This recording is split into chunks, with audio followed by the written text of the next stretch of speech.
Hello, good morning. বাইরে এরকম পরিষ্কার আকাশ আর ঝলমলিয়ে ওঠা রোদ, এইদিকে যে উত্তরে হাওয়া শুরু, মনে করিয়ে দেয় শীতের কথা। শীত তো দরজায় কড়া নেড়ে বলে দিয়েছে, তৈরি হয়ে নাও আমাকে বরণ করার জন্য। আমি তো হাজির। কিছুদিন আগেও এত বৃষ্টি হয়েছে, এখন বৃষ্টির কথা শুনলেও মনটা কেমন রাগে উঠে যায়। ভালোই লাগে না? মানুষ বড্ড বেশি স্বার্থপর, তাই না?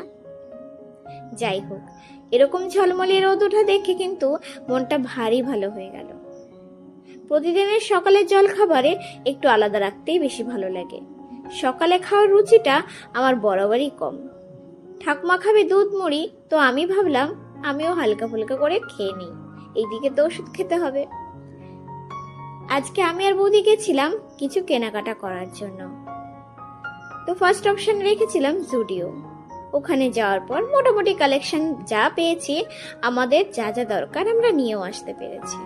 আস্তে আস্তে বিকাল হয়ে যায়, আর বেরোতে ইচ্ছে করলো না। এদিকে রাতে বেলায় দুর্গা ডেকেছিল আমাদের মুড়ি খেতে।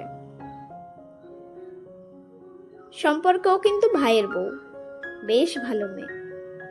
মুড়ি মাখাটা ও বেশ করে। এই যে কি সুন্দর সরু সরু করে পেঁয়াজ কেটেছে, এত সরু কাটতে আবার আমি পারি না। যাই হোক,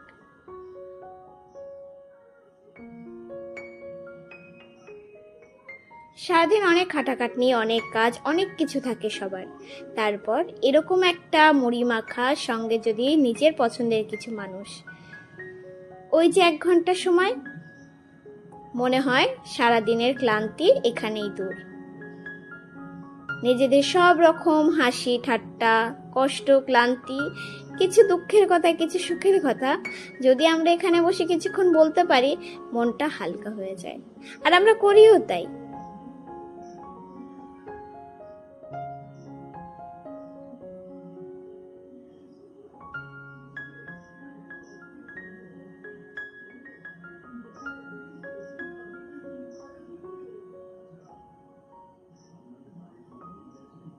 মুড়ি মাখাটা বেশ হয়েছিল। আজকে এই পর্যন্তই। আশা করছি অনেক ভালো লাগবে। টাটা।